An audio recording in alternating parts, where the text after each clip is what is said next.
Hi, how are you? This is Khushbu with another question of coordinate geometry. This is question number 6 from exercise 7.1, page number 161 from NCERT. This says, name the type of quadrilateral form, if any, by the following points. हमें बताना है किस type का quadrilateral बन रहा है and give reasons for your answer और हमें उनका reason भी देना है. So सबसे पहले हमारे को दिया है -1, -2, 1, 0, -1, 2, -3, 0. So part number 1. सबसे पहले हम लेट कर लेते हैं. लेट ए, हम इनको A B C D name कर रहे हैं. A -1, -2, B 1, 0, C -1, 2, -3, 0. Be the vertices of a quadrilateral. अब ये चेक करने के लिए किस तरह का बन रहा है, हमारे को पता होना चाहिए कि साइड सारी इक्वल है या ऑपोजिट साइड इक्वल है सिर्फ, या कैसे डायगोनल्स कैसी हैं. उसके लिए हमें चाहिए साइड्स की लेंथ, जो कि हम निकालेंगे डिस्टेंस फॉर्मूला से. सो यूजिंग डिस्टेंस फॉर्मूला,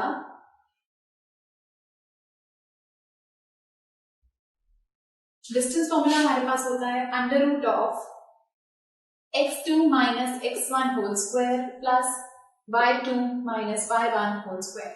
अब ये x2 x1 y2 y1 है क्या? लेट्स सपोज अगर हम फर्स्ट वाले की बात कर रहे हैं, उसको मैं कुछ ऐसा शेप बना देती हूँ एंड नेम कर देती हूँ A B C D. तो यहाँ पर A हमारे पास है -1 -2, B हमारे पास है 1 0, C है -1 2 और D है -3 0. ये इसके डायगोनल्स बना देते हैं. राइट, सबसे पहले अगर मैं लेंथ निकालूं ए बी की, ये ए बी निकाल रहे हैं हम. ए बी की लेंथ के लिए भी हम ये फॉर्मूला यूज करेंगे. आपको पता होना चाहिए x2 x1 y2 y1 है क्या. सो आपके पास ये है x1, ये है y1, अभी ये है x2, ये है y1. हर बारी ये चेंज होती है. सो x2 - x1 करेंगे तो x2 की वैल्यू है 1, -x1 है -1, y2 है हमारे पास 0, -y1 है -2. सो यहां से आएगा 1 -+1 whole square plus 0 -+2 whole square. So ये आएगा 2 square plus 2 square, that means 4 + 4 means √8. √8 को क्या लिख सकते हैं? 2 × 2 × 2, 2 का पेयर बन जाएगा, 1 रह जाएगा, तो आपके पास बचता है 2√2. सेम वे हम निकालते हैं साइड BC के लिए. अब ये आपका x1, ये y1, ये आपका x2, ये y2. तो BC के लिए भी सेम तरीके से आप निकालेंगे x2 - x1 y2 - y1. तो ये आपके पास बनता है -2 whole square. 2 - 0 is 2 square. That means 2 का स्क्वायर is 4, -2 का स्क्वायर भी 4. तो ये आया आपके पास √8, इसका मतलब है 2√2. सेम वे हम लेते हैं CD को. CD में अब ये x1 y1 और ये हो गया आपका x2 y2. तो CD निकालेंगे तो यहाँ भी सेम करेंगे हम. x2 - x1 -3 -1, y2 - y1 0 - 2 हो रहा है. तो यहां से आ गया -3 प्लस 1 होल स्क्वायर, 0 - 2 मीन्स -2 का स्क्वायर. So -3 + 1 का होल स्क्वायर मीन्स -2 का स्क्वायर. -2 का स्क्वायर इज 4. तो -2 का स्क्वायर आया 4 + 4 मीन्स √8, मतलब कि 2√2. सेम हम निकालते हैं DA. DA निकाल के देखा हमने, फिर से वही चीज, ये x1 y1 हो गया और ये आपके पास x2 y1. तो x2 मतलब -3 -1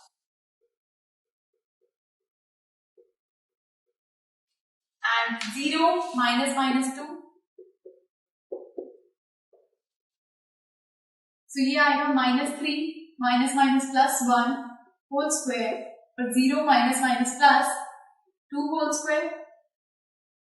-3 + 1 is -2 whole square. 0 + 2 means 2 whole square. तो -2 का स्क्वायर हुआ 4, 2 का स्क्वायर भी आया 4 मीन्स √8, मतलब कि 2√2. तो क्या ये सारी साइड्स इक्वल आ रही है? ये भी 2√2, ये भी 2√2, ये भी 2√2 2 एंड ये भी 2√2, सारी साइड्स इक्वल है। अब चेक करते हैं कि क्या इसकी डायगोनल्स इक्वल है या नहीं। अब डायगोनल्स के लिए हम निकालते हैं पहले AC, इसको ले लेते हैं x1y1, इसको ले लेते हैं x2y2। तो x2 माइनस x1, तो ये क्या बनेगा, -1 माइनस -1।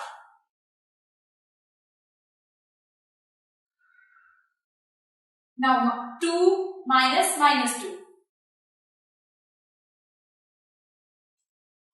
so यहां से ये आएगा -1 minus minus is plus, +1 whole square, 2 minus minus plus 2 whole square, तो ये बन गया आपके पास 0 का स्क्वायर, वो आ गया आपके पास 4 का square, that means 16।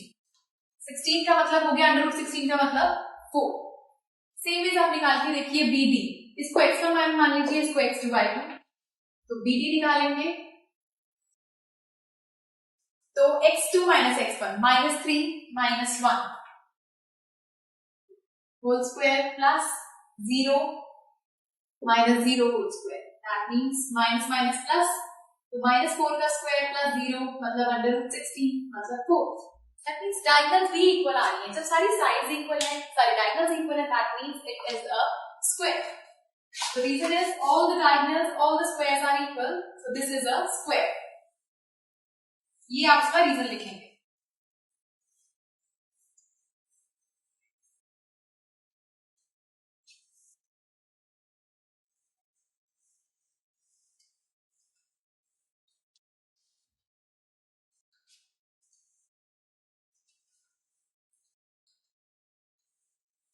Now let's try another part, which is part number 2.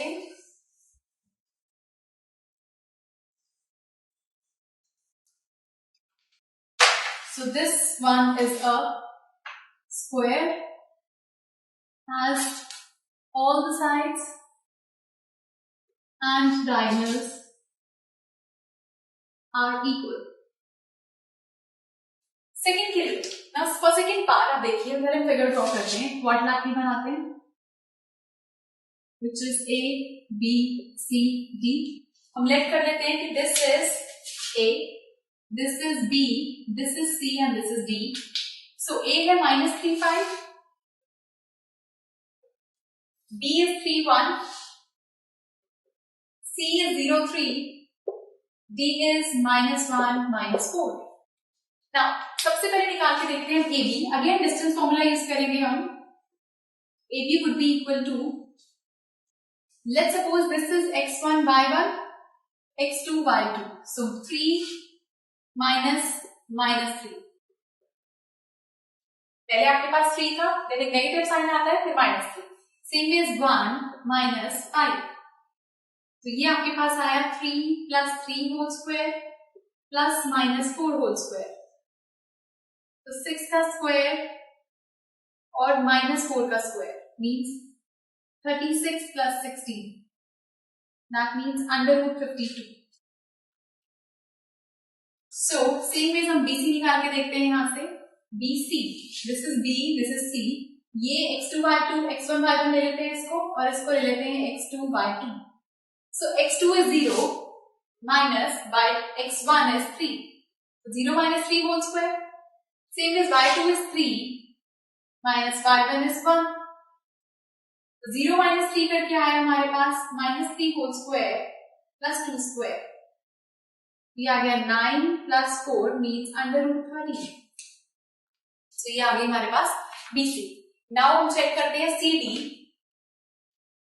CD में से कर देते हैं x1 y1, इसको ले लेते हैं x2 y2। सो D है हमारे पास यहाँ पर x2 -1 -0 whole square plus -4 -3 whole square, -1 -0 means -1 का स्क्वायर -7 का square, that means 1 plus 49 means √50। तो यहां से हम निकालते हैं DA, CD, now DA, x1 y1 x2 y2 given है। So DA आप देखिए -1 -3 प्लस -4 -5, सो ये यहां से बना -1 minus minus plus 3 whole square and -9 का स्क्वायर. सो ये आया 2 का square plus 81. That means 4 plus 81 means 85. Now you see सारी साइड्स डिफरेंट आ रही है. ये भी अलग है, ये भी अलग है, ये भी अलग है, ये भी अलग है. सो ऐसा कोई भी हमारे पास कोई भी क्वाड्रिलेटरल नहीं होता जिसकी सारी साइड्स अलग हो. Therefore it's a general quadrilateral. It's a general quadrilateral. It's not specific कि ये क्या. Same way as part number 3 we'll try.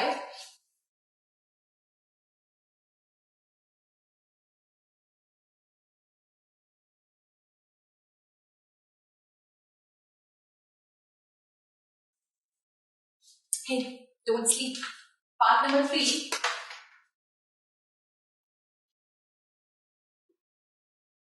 इसके अंदर भी बिल्कुल हम ऐसे ही करेंगे. This is A, this is B, this is C, this is D. I know math sometimes become very boring, but लेकिन अगर आप उसको concentration से कर रहे होंगे तो obviously you will enjoy it. So यहाँ पर आपके पास फिर से एक क्वाड्रिलेटरल फॉर्म कर लेते हैं. This is A, this is B, this is C, and this is D. A हमारे पास है 4 और 5, B is 7 and 6, C is 4 और 3, and D is 1, 2. So AB हमारे पास सबसे पहले अंडर रूट में ये हो गया हमारा x1 y1 x2 y2. So 7 minus 4 whole square, 6 minus 5 whole square. This is 3 का square, this is 1 का square, means 9 plus 1 means under root 10. Same way आपने AB कर लिया BC. So let's suppose this is x1 y1, this is x2 y2. So 4 minus 7 whole square, 3 minus 6 whole square. बिल्कुल वैसे ही minus करना है. So ये आया -3 whole square plus -3 whole square. Means 9 plus 9 means under root 18. Same way हम निकालेंगे CD, which is 1 minus 4 whole square, 2 minus 3 whole square. So 1 minus 4 whole square करके आया -3 whole square plus -1 whole square. So this would be 9 plus 1 means under root 10. Now same way हम find करेंगे. ये भी हो गया, ये भी. Now DA. AD में 1 minus 4 whole square, 2 minus 5 whole square. So यहां से आया -3 whole square plus -3 whole square means 9 plus 9 means under root 18. Now you see हमारे पास AB आई थी under root 10, BC आई हमारे पास under root 18, CD आई under root 10 और ये भी आई under root 18. Can you see opposite sides equivalent? So opposite sides equal. हम diagonals check करके देखते हैं. डायगोनल्स चेक करते हैं तो एक डायगोनल बनती है AC, एक बनती है BD. तो पहले अगर AC को चेक करें, ये x1 y1 और ये x2 y2 लेकर AC यहां से क्या आती है. So ये बनेगा 4 minus 4 whole square, 3 minus 5 whole square.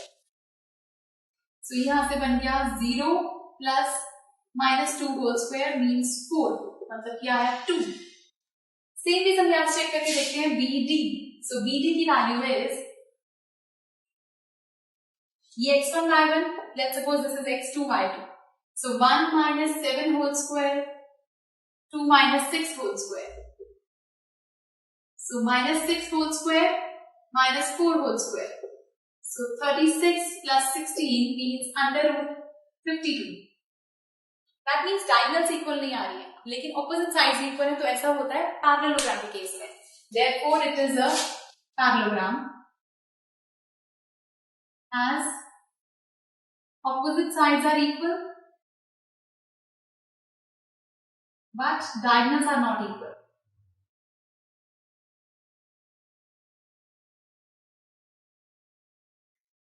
Right. So इस तरह से आप डिस्टेंस फॉर्मूला निकाल के उनकी लेंथ निकाल के आप चेक कर सकते हो कि एक्चुअली में वो किस टाइप का क्वाड्रिलेटरल है. So this was 6th question from exercise 7.1 and do watch the next video for some more questions. Goodbye.